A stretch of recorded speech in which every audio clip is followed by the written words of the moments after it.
Bonjour tout le monde et bienvenue sur la deuxième vidéo sur la partie sur la formation SquashTM.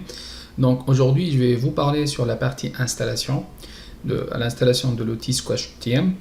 Donc c'est pour ça que je vais faire l'installation sur une machine virtuelle où j'ai mis un Windows qui je viens juste l'installer comme ça, donc j'aurai pas tous les outils. Je vais faire l'installation from scratch. Donc l'installation de SquashTM nécessite un quoi déjà. Donc il faut que vous aurez un navigateur web, parce que c'est un outil qui est donc full web. Donc un navigateur Chrome, Firefox ou Edge ou Safari, comme vous voulez. Et donc aussi il faut avoir le Java qui sera installé, et minimum c'est la version 7. Donc si vous avez déjà Java qui est installé sur votre machine, bah ok, donc c'est bon. Si vous avez une donc ancienne version, ou si vous n'avez pas encore installé le Java JDK sur votre machine, donc il faut le faire. Pour vérifier en fait la version, c'est que vous devez juste faire comme ça, ouvrir la vide commande sur Windows et taper Java version, et là vous aurez la version. Donc là par exemple moi j'ai la version 8, et c'est suffisant pour l'utilisation de l'outil Squash. Là sur la machine virtuelle, je vais basculer sur la partie donc sur la VM, et donc ici sur la VM je vais montrer que j'ai pas encore Java, et donc il faut le faire. Il faut installer la Java, donc qui n'est pas reconnu. Donc vous tapez sur Google Java JDK Download, et donc vous aurez ce premier lien, et là sur ce lien là vous allez trouver l'ensemble des versions de Java. Vous pouvez donc installer n'importe quelle version comme vous voulez. Donc moi j'ai pris l'installation, donc la version 8 sur machine, et donc là vous pouvez faire JDK Download, mais juste il faut avoir un compte. Vous pouvez créer un compte pour l'installer, ou vous pouvez trouver le setup de JDK sur internet sans faire l'installation sans créer un compte. Donc là par exemple si vous disposez d'un système Windows 64, donc vous pouvez l'installer directement. Donc moi donc j'ai téléchargé cette version de Java, et après il faut juste l'installer avec simple clic, c'est pas compliqué.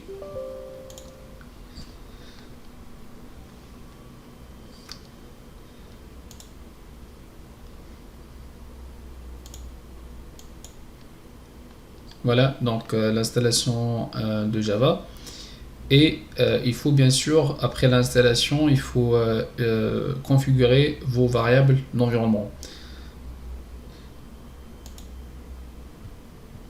Donc je vais mettre une pause sur la vidéo, et après je vous montre comment faire les variables d'environnement, et comme ça vous aurez un Java qui est installé, et par la suite on continue la vidéo pour l'installation de Squash. Donc là, l'installation de Java a été bien faite. Et après, donc, ce qu'on va faire, c'est qu'on va ajouter les variables d'environnement. Donc ici, si on va utiliser donc l'invite commande, on va faire Java version. Donc on a bien la version 1.8, et donc je vous recommande de configurer vos variables d'environnement. C'est où vous avez installé donc le Java.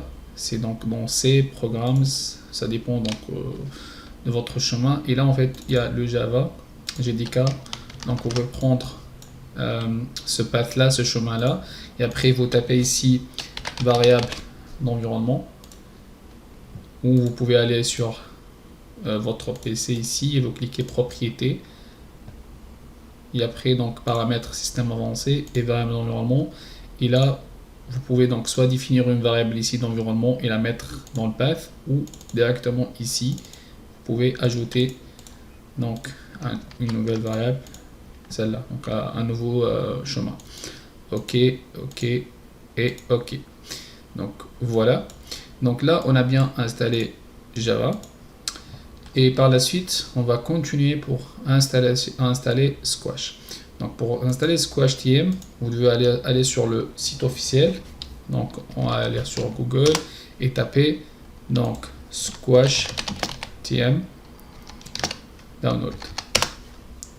Et là donc on va aller sur la page de téléchargement de SquashTM. Et ici toujours on va trouver la dernière version. Donc là on va choisir SquashTM. Et là donc on va trouver la dernière version de Squash qu'on peut la télécharger, soit en zip pour Windows, soit sur Linux, soit une image de Docker ou en .jar, c'est comme vous voulez. Ou si vous voulez installer une version précédente, vous pouvez aller sur repository et version précédente ici. Et là, vous allez trouver toutes les versions récentes avec la date. C'est-à-dire que moi, si je veux par exemple, donc je vais aller sur 2021 là, et donc là je vais chercher une version par exemple précédente.zip. Donc ça, ce sont les plugins, mais moi je m'intéresse à l'installation de Squash. Donc je cherche SquashTM, voilà, et là vous allez trouver toutes les versions qui ont été donc mis. Donc là vous voyez, donc il y a la version 1.20.2 qui a été publiée le février 2020, et vous allez remarquer que il y a toujours des publications des nouvelles versions. Voilà, donc le point 3 par exemple a été publié en novembre. Voilà, et donc moi je vais télécharger donc la dernière version qui a été publiée le 1er juillet.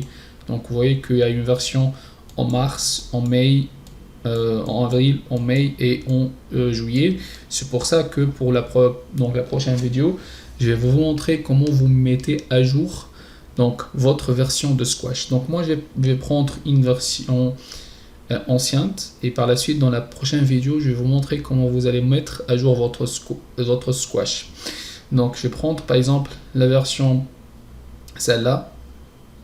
Donc je vais installer la version .zip, on va la télécharger et par la suite je vais vous montrer comment l'installer. Bon, l'installation est très simple.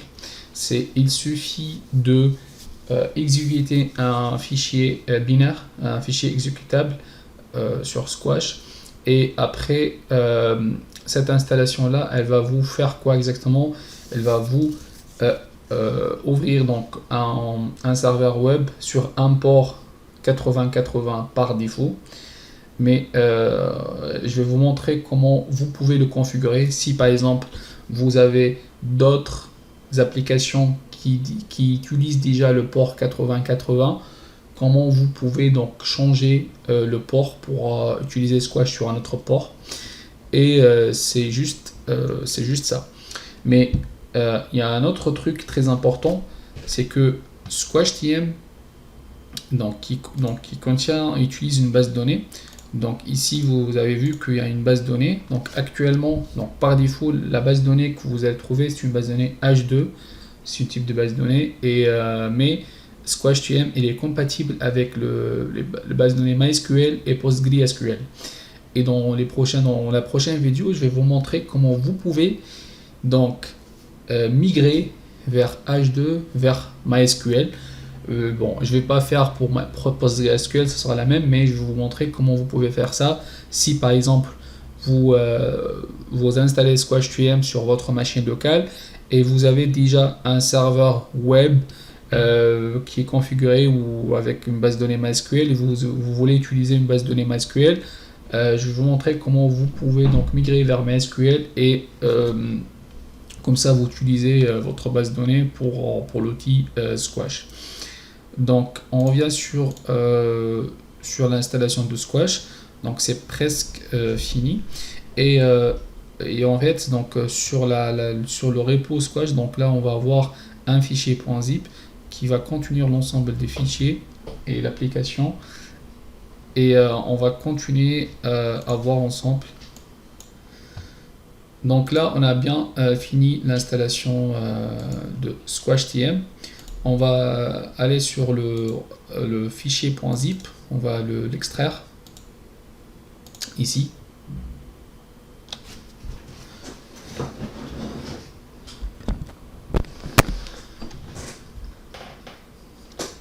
Voilà, donc on a bien le dossier squash.tm. Et donc ici, c'est votre dossier principal, c'est-à-dire que sur ce dossier-là, vous allez trouver tous les fichiers. Donc là, vous avez un fichier config.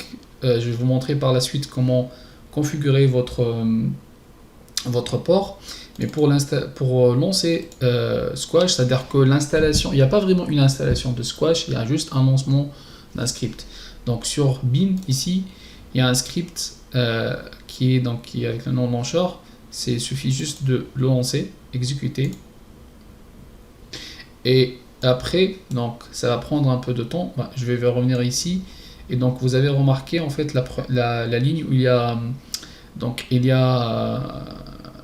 le path, après il y a le starting squash.tm, et après il y a pickup app java, et après donc vous allez voir que il y a la base de données, le URL, le GDBC H2, ça c'est le base de données, et il y a le username et le password qui est par défaut SA. Ça je vais vous montrer par la suite. Si vous allez faire si vous allez faire une migration de base de données, vous allez utiliser une base de données MySQL. Comment vous allez configurer votre login et votre mot de passe de la base de données. Donc ici on va attendre le lancement du squash.tm. Ça prend un peu de temps pour lancer Squash. Et après, si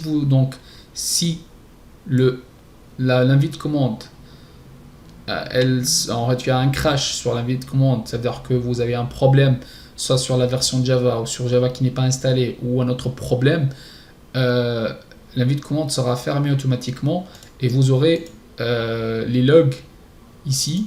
Donc il y a deux types de logs, donc vous aurez un fichier de log ici et il y a le fichier de log où vous avez eu des problèmes de démarrage. Ça c'est pour les logs, voilà. Et aussi donc Squash, le lancement de l'application Squash, elle exécute automatiquement un serveur web. Ça veut dire que vous n'aurez pas besoin d'installer un serveur Tomcat ou un serveur ou un autre serveur pour votre application web. Donc ça c'est pas besoin, voilà. Donc voilà, et ici donc vous pouvez trouver le Redmine. Voilà, ici donc c'est la version 8 ou supérieure, c'est pas 7. Donc tout à l'heure j'ai dit que vous voulez utiliser la version 7, c'est version 8. Et après c'est ça l'URL que vous pouvez le trouver. Donc là je vais prendre en URL. Donc ici je vais aller sur mon navigateur et vérifier que c'est bien, le Squash a été bien lancé ou non.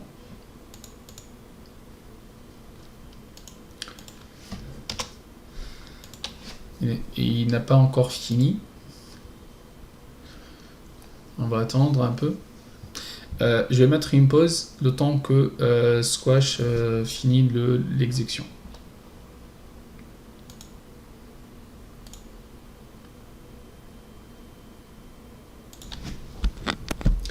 Donc ici l'installation, plutôt l'exécution de script a été bien effectuée. Donc et vous avez vu dans le log, tout à l'heure j'ai vu que j'ai pas eu de message d'erreur, et donc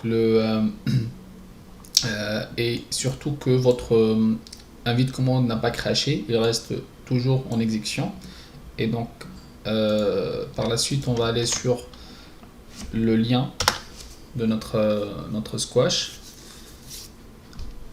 et on va exécuter donc celui-là, et là vous avez remarqué que j'ai bien Squash. Et par défaut donc ici donc ils affichent une message pour dire que actuellement vous utilisez une base de données H2. Donc par défaut c'est une base de données H2 et le login mot de passe c'est admin. Voilà. Et ça c'est la version, c'est le 1.22.1. C'est la version que j'ai installée.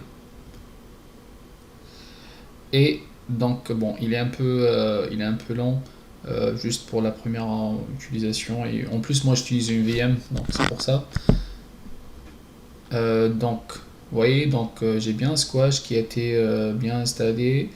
Et donc là ce que je vais faire, je vais vous montrer comment vous configurez votre port. Donc ici sous le dossier Squash, sur le même, donc ici c'est conf, donc là plutôt le log, donc ici vous aurez donc les logs des erreurs en cas où, et là sur le dossier bin, sur le fichier startup, donc ça vous pouvez l'ouvrir avec un notepad par exemple, un éditeur de texte, et ici donc c'est le fichier de configuration. Et là vous avez vu que le port utilisé c'est le 8080, et vous pouvez changer votre port si votre port 8080 est déjà utilisé pour une autre application. Et cette partie là c'est la partie base de données, donc je vais pas en fait donc parler sur cette partie là parce que c'est une partie que je vais la laisser pour la vidéo, pour la prochaine vidéo, pour vous expliquer comment vous pouvez installer et utiliser donc MySQL, ou bon, je vais mettre le focus sur MySQL avec votre Squash. Donc j'espère que la vidéo était claire. Et donc vous voyez que j'ai bien un Squash ici, donc ici j'ai les compagnies de test, je peux faire donc des manips, et donc je peux faire beaucoup de ce que je veux ici, mais juste pour info, donc il est un peu lent parce que comme j'utilise une VM et c'est pas très pratique généralement, voilà. Mais le Squash il est bien installé, et voilà. Merci pour votre attention, et suivez-moi dans les prochaines vidéos.